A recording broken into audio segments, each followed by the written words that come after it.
ọ̀rọ̀ tá a ti ń gbé yẹ̀wò bọ̀ láti ọjọ́ mélòó kan wá náà ni tó ní í ṣe pẹ̀lú ètò ààbò tó mẹ́hẹ. Wọ́n ní àwọn aṣojú láti orílẹ̀-èdè Amẹ́ríkà wọ́n ti dé sórílẹ̀-èdè Nàìjíríà, wọ́n ti bẹ̀rẹ̀ sí ní ṣe àwọn ìwádìí kan àbómíì, pàápàá láwọn ibi tí ìṣẹ̀lẹ̀ ìṣekúpani tó ti ń wáyé.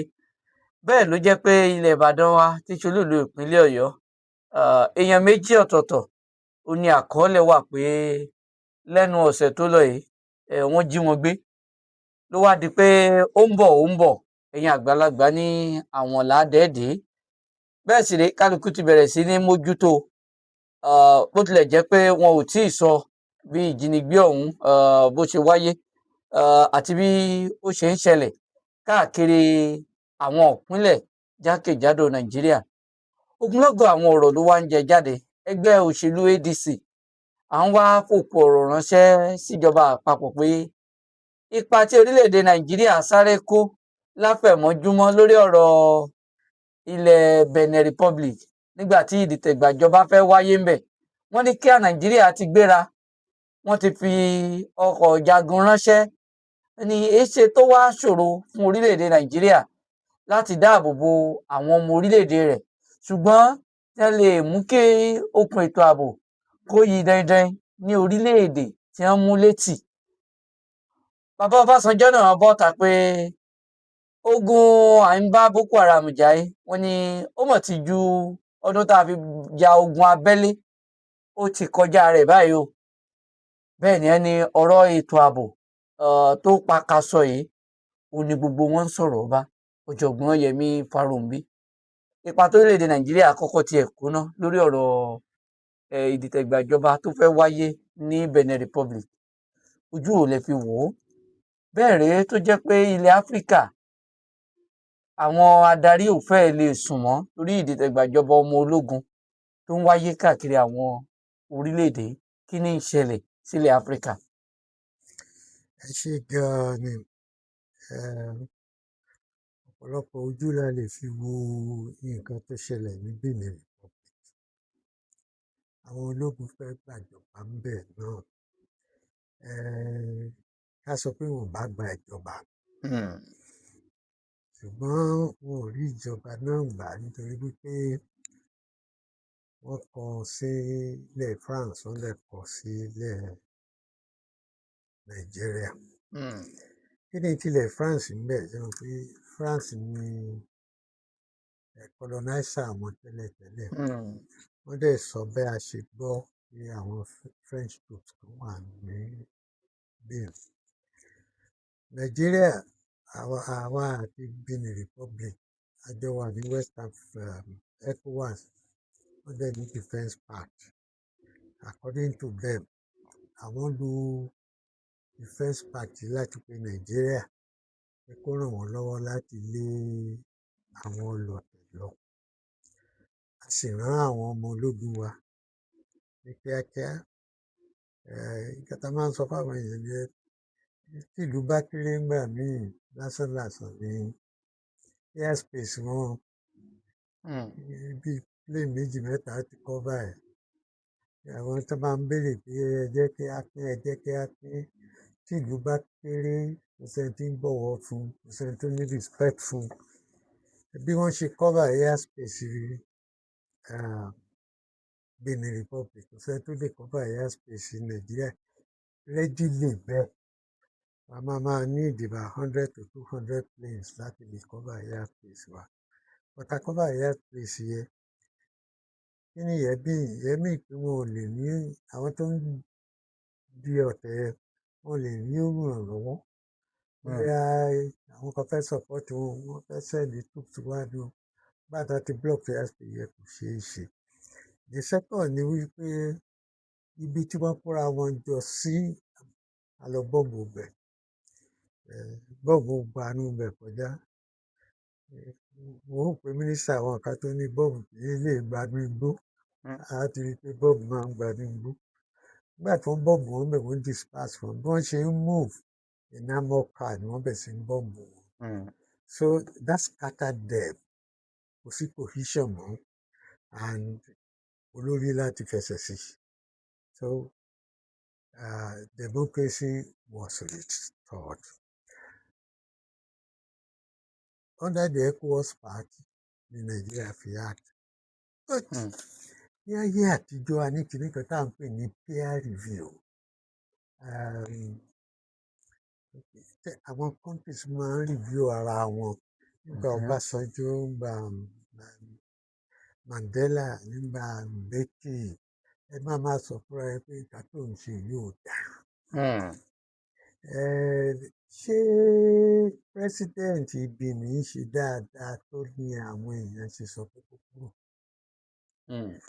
Kì í ṣe pé restoration of democracy nìkan. But my good brother, the one that I love very much, Ọmọọba Adéníyì, all from the south. Kì í ṣe ìgbà tí nǹkan bá bàjẹ́ nìkan làwọn á máa pariwo. Ẹ jẹ́ ká máa sọ fúnra wa pé àṣe dáadáa. Peer review nìyẹn. Tí Nigeria government bá ń ṣe dáadáa, ẹ sọ fún pé kì í ṣe dáadáa.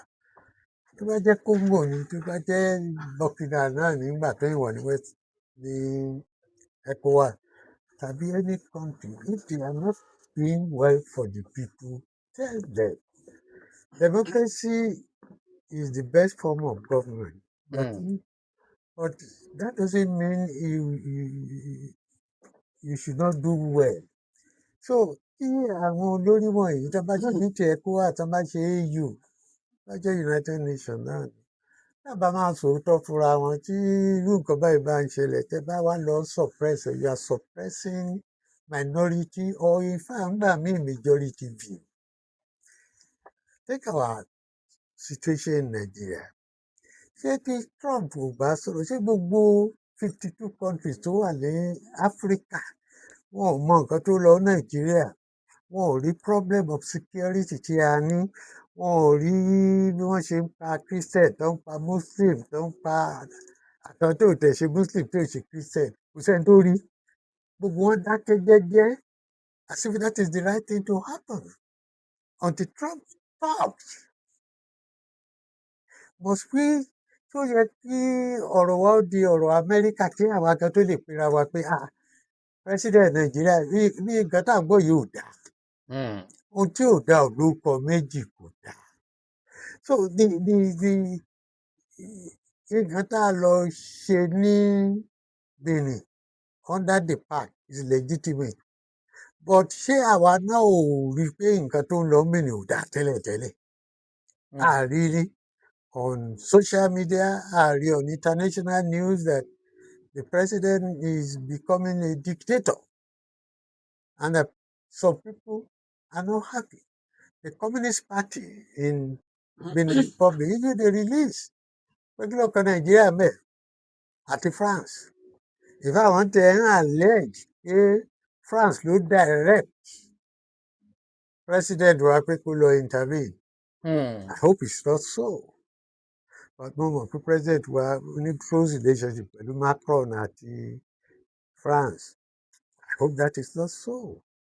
So, nígbà tí nǹkan ti ń wọ́ tó mẹ́hẹ, àní sọ wá mẹ́hẹ tán, a lọ ń gbé ẹni tí ó yẹ ìlú ò fẹ́ mọ́. Tí wọ́n dẹ̀ mọ̀ pé ìkan ló ṣẹlẹ̀ ní Bissau. Téèyàn lùsì lẹ́sẹ̀ tó wá fi military cover ara ẹ̀. A bá rely on what Jonathan sọ, kò dẹ̀ ní reason láti purọ́. President tí ó ń lùsì ìbò ló sọ pé military ti take over. So, tá bá help irú president yẹn, ẹ mean pé the unpopular president is being installed on us. I don't think it's right. But tó bá dẹ̀ easy fún wa láti lọ síbi tí nílùú onílùú, tá a rí ibi táwọn rebel dúró títa tá a lè bọ́ọ̀mù wọn. Bẹ́ẹ̀ ni àwa ò lè rí ibi tí wọ́n wà ní Sambisa forest. A lè rí ibi tí wọ́n wà ní Zamfara. A lè rí ibi tí wọ́n wà ní Kebbi. A lè rí ibi tí wọ́n wà. Bọ́ǹbù ò lè wọ bẹ̀. Igbó Nàìjíríà ni bọ́ǹbù ò lè wọ̀. Ṣùgbọ́n nígbà tí ó dé Benin Republic ṣe mọ̀ pé ó ti yàtọ̀. Bọ́ǹbù lè wọ bẹ̀. The same determination tá a fi lọ ṣe àṣìfi protect ara wa. Hmm. Wọ́n ní what you cannot do for yourself, don't expect somebody else to do it for you. Kí ló ṣe tá a ṣe fúnra wa? Nísìnyí ọpẹ́lọpẹ́ Trump. Bátàrú ìbáyìí máa ṣe mínísítà lọ́mbẹ̀ náà. Ṣé Bádàrú ni ò ta sánsán tó láti mú kókó ètò ààbò yìí dandan ni àbí kíní ọ̀hún omi pọ̀ jọ kà lọ? Kò sómi tó pọ̀ jọ kà lọ. From the word go, it was a wrong appointment and the president knew. He must have had his reason for putting Badaru and Matawele there. They have been alleged to be patrons of bandits when they were governors. They were negotiating with them. They were holding feasts with them. Wọ́n bọ̀ ọ́ lọ́wọ́, wọ́n gbà wọ́n wọlé. He knew that. Security took screen àwọn méjèèjì tó clear wọn. Security tí ò lè clear El-Rufai because he spoke some things. He said it was a security risk. And méjì have greater security risk. Matawale particularly. And he's still there. In fact, some people are worried. Pé kí ni Yorùbá ń pè é o? A fẹ́ gbé àgbàdo, a gbé àparò. Matawale, so long as he continues to be there, is a security risk. And that is what Obasanjo was saying. 50 years la fi ń bá wọn jà. 2 years la fi ṣe civil war. Men didn't last 2 years. But this one will keep on lasting nítorí wípé by our own determination, à ń gbé àwọn tí ó yẹ kó wà lẹ́wọ̀n nítorí àgbésùmọ̀mí, àwọn là ń fi ṣe mínísítà. Ṣé Christopher Musa wá lè rẹ́yìn ọ̀rọ̀ tí ń bẹ ńlẹ̀ yìí? Torí náà ti jẹ́ balógun ètò ààbò tẹ́lẹ̀ o. Ó jẹ́ balógun ètò ààbò tẹ́lẹ̀. Ṣé yàtọ̀ wá? Nǹkan tó yẹ ká tó ẹ̀kọ́ béèrè, kí ló jẹ́ kán lè ń gbà yẹn? Ó ṣàní nǹkan tó fi le. Kí ló sì mú wọn pé padà? Tí wọ́n jẹ́ pé ẹni tí ò bá dá 3 months ago as chief of defence staff, he has suddenly become good as minister of defence. Nítorí pé a gbọ́dọ̀ jẹ́ kí Trump mọ̀ pé à ń gbégbèsè. It now occurred to us that Musa is Christopher and that we needed that. Tá a bá fẹ́ máa bá Amẹ́ríkà sọ̀rọ̀. Ṣé àwa ọmọ yẹn tẹ́lẹ̀ nígbà tá a gbé senior minister, junior minister, táwọn méjèèjì ṣe Muslim àmọ̀ tẹ́lẹ̀. Tí national security adviser tó jẹ́ Muslim àmọ̀ tẹ́lẹ̀. I understand there is a delicate balance of religious faith in Nigeria tẹ́lẹ̀.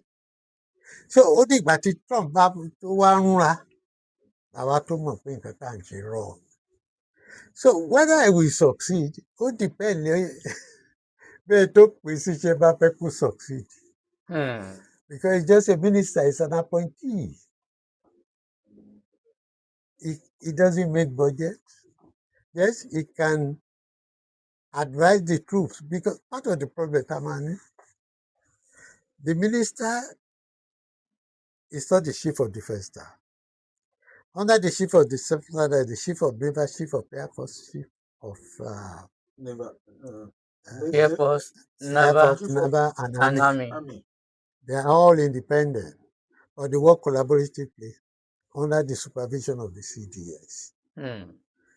The CDS can pass instruction to the service chief, and the service chief can do it like that.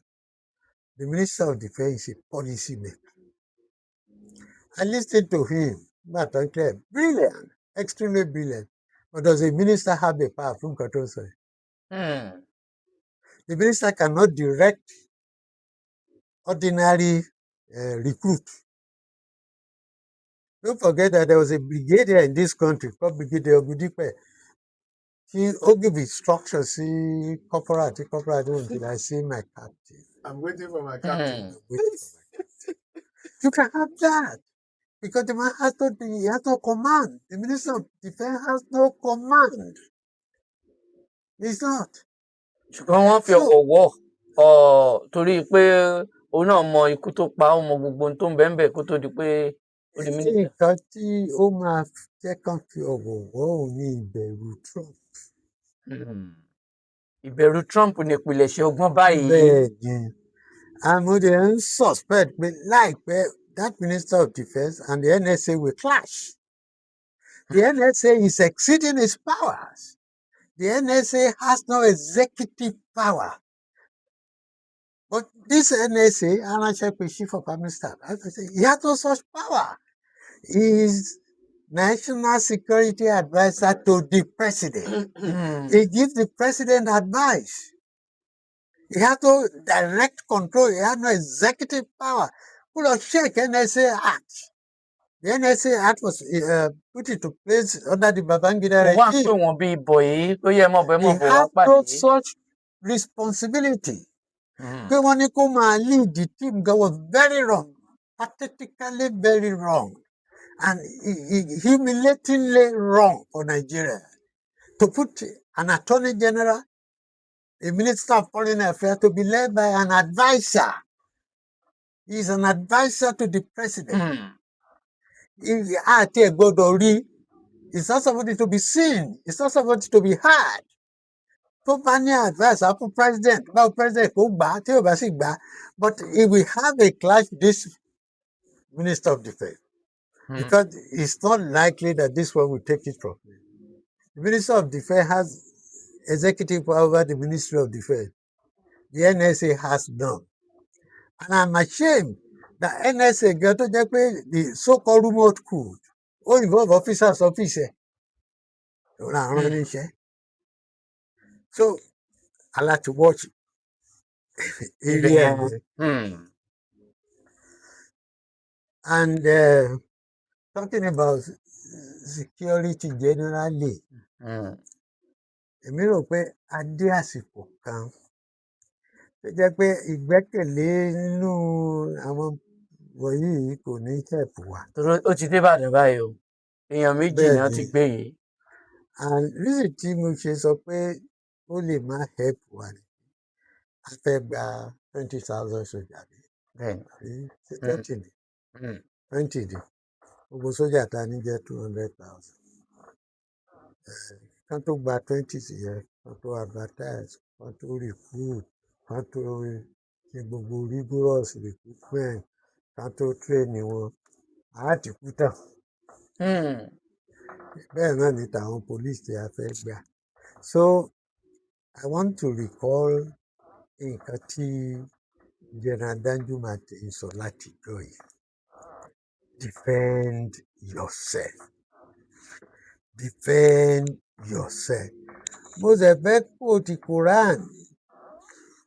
Quran chapter 2 verse 190. Ó ní gbogbo ẹni tó bá gbógun tì ẹ́ gbógun tì í. Kò sọ pé tàwọn Christian pé àwọn tó ń gbógun tì ní Olúwa gbógun tì í. Tó bá chapter 2 verse 190. Ẹni bá attack ẹ, you have a right to attack him. The Islam teaches that téèyàn bá fẹ́ pa ẹ́ tó jẹ́ kó pa ẹ́ ò ní rọ̀rùn rẹ̀ lọ.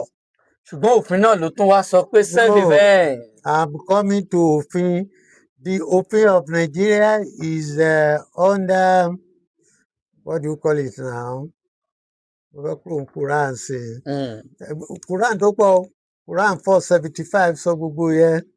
Quran 861 ó sọ gbogbo yẹn. Defend yourself. Don't allow anybody to kill you. Tó bá kill ẹ, o kò kú for nothing ni. But let us now go to the criminal code of Nigeria. What does it say under the criminal code? Section 286. It says, Nigeria criminal code recognizes the right of a person to use force, including deadly force, in limited cases, to defend life, property, or another person. This section 286, ó fún wa ní right defense of self or another. A ní right láti defend ara wa àbí ẹlòmíì àbí liberty wa tá a bá rí wípé ẹni tó attack wa yẹn ó intend láti pa wá àbí láti ṣe grievous harm sí wa àbí láti commit violent felony a ní right láti defend ara wa including with a deadly force torí téèyàn bá fẹ́ pa ẹ́ tó bá pa it is allowed under the criminal code in section 287 ó fún wa ní power láti defend property we have a right to defend our property movable property in our premises including using deadly force láti protect the property yẹn. So anybody bá threaten life ẹ tó threaten safety ẹ tó threaten property you have a right to defend yourself ó lè kọwọ́ sókè pé ọlọ́run mà rí mi o. Section 288 ó allow wa láti lo reasonable force láti remove a trespasser in your premise preventing or ending trespass so that ẹni yẹn ò kàn ní ṣe bó bá ṣe wù ú. Section 289 only defense of movable property you can use force to recover your property from ẹni tó fẹ́ lé ẹ kúrò lórí property. Now that's what the criminal code says but problem ta ni nígbà gọ́ọ̀mẹ̀ntì débẹ̀ ó ní gbogbo àwọn tó níbọn kan lọ submit ẹ̀ including those who had licensed gun.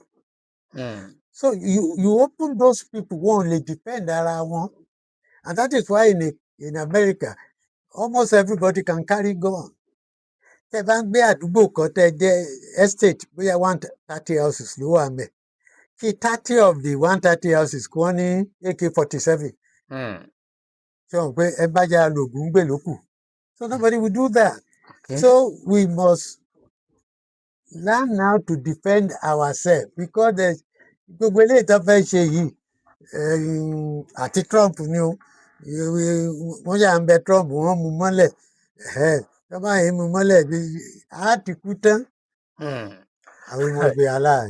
ó dáa lórí section 287 yẹn náà òun náà tún ní àwọn ìbéèrè kan tó jẹ́ pé ó wà lọ́ndà ẹ̀ tó ń béèrè pé ká kọ́kọ́ sá lọ ná torí kó tó di pé èèyàn lòun ó gbẹ̀san bẹ́ẹ̀ sì rèé wọ́n ní n tá a máa fi gbẹ̀san ó gbọ́dọ̀ balance pẹ̀lú tí wọ́n ń gbé bọ̀ a sì lè kọ́kọ́ wo ẹni tó fẹ́ pa wá pé irú ìbọn wo ló ń gbé bọ̀ kémi náà fi lè lọ wo irú ìbọn tí màá gbé wá ṣáàdá ló ń gbé bọ̀ ni kémi náà lè lọ wá dà á ẹni ó gàdá dání tádà rẹ̀ bá gùn tẹ́ ẹ bá lọ fìbọn lẹ́ẹ̀pá self defence ò ní gbẹlúwẹ̀ jà mọ́. ṣe rí weakness argument yìí that is what terrorists rely on. Terrorists rely on terror fear. Wọ́n á kọ lẹ́tà wá à ń bọ̀ o wọ́n á dẹ́rù bà yín tá bá lé ẹ kúrò nínú ilé ẹ for you to recover your house from them will be difficult. Olóhùn ṣẹlẹ̀ tá bá lé ẹ lórí oko lọ sókè ògùnkú lọ find out tá bá lé ẹ lóko wá sáwàlú àti padà lọ bá wọn lóko yẹn torí wọ́n á take over oko yẹn wọ́n á take over ahéré yẹn. So we must learn to collaborate and fight because tá bá dúró ti àwọn wọ̀nyí tí wọ́n ní aláwọn ò sanwó gbà tán sanwó wọ́n ń sanwó fún àwọn agbésùmọ̀mí náà owó tó ń san fún ọ náà fi ra more equipment. Àtẹ̀wárí kan tó ṣẹ̀ṣẹlẹ̀ ní Ẹdó ẹni tó gba owó tó gba ransom ó ti yọ 4.6 million kúrò nínú ẹ̀ kó tó gbé dé ọ̀dọ̀ oníransom. Ìyẹn ni wípé àwọn agents gan tá a rò pé wọ́n ń lọ ẹ̀wọ̀n ò ṣe é torí Ọlọ́run they are doing as an industry. So we are empowering criminals as government. Dr. Olumide Ademiloye ọ̀rọ̀ ló délẹ̀ ìgbà tí ìṣẹ̀lẹ̀ ṣẹlẹ̀ ní Benin Republic níṣẹ́ la kọ àwọn ọmọ ogun àti ọkọ̀ jagun la fi ránṣẹ́ a sì gbìyànjú àtàbíọ́bí Ọlọ́run wọ́n rí wa pé orílẹ̀-èdè Nàìjíríà ó gbèjà orílẹ̀-èdè Benin àwa náà sì ní tiwa lábẹ́lé bó o ní kí ni ń ṣẹlẹ̀ kí lẹ̀yin rí sí.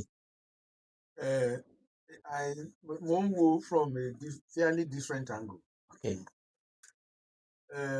Scenario yẹn ó jọra wọn that of Nigeria and Benin Republic. Ẹ rí i pé some people were saying ẹ má jẹ́ ká Amẹ́ríkà wá o Amẹ́ríkà ò gbọ́dọ̀ wá wọ́n fẹ́ wá kó wa ní ọbẹ̀ jẹ́ ní ó fẹ́ wá ṣe all sorts of arguments that are baseless. But ṣe rí Ọlọ́run wá bá wa ṣe pé Benin Republic is not Nigeria. They had a problem in Benin Republic and they called on another country called Nigeria, come and help us. President ìlú yẹn, according to some statements, wọ́n lòun ló pe Tinubu. Tinubu wá help mi o, wọ́n fẹ́ gbàjọba mọ́ mi lọ́wọ́. And he immediately sent his air force to dislodge the so-called coupists. Now, the same situation ló wà níbí báyìí. It is giving credence to the fact that Tinubu can call on the US to come and help her or help him. Get it? So nísìnyí, I need enough ground láti sọ pé Trump tètè máa bọ̀. Because we have also done the same thing for another country.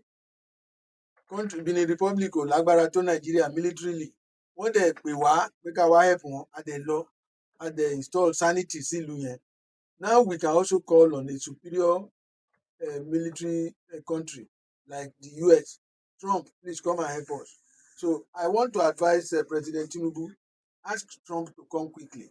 Because nígbà tí àwọn Benin Republic tán pè ẹ́, kí á lọ mobilize àwọn air force wa, tán dẹ̀ lọ install that president back to his position.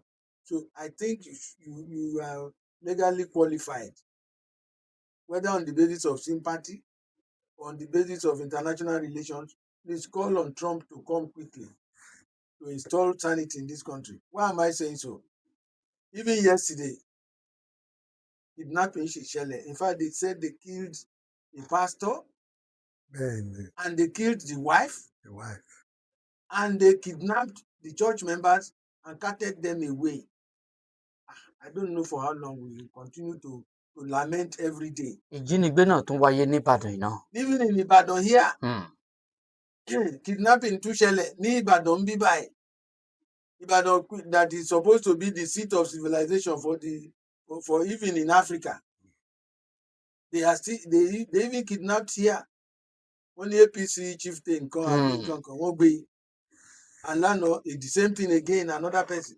So I think because we were talking about self-defense, lè ní self-defense ní ìlú yìí nísìnyí on empty hands.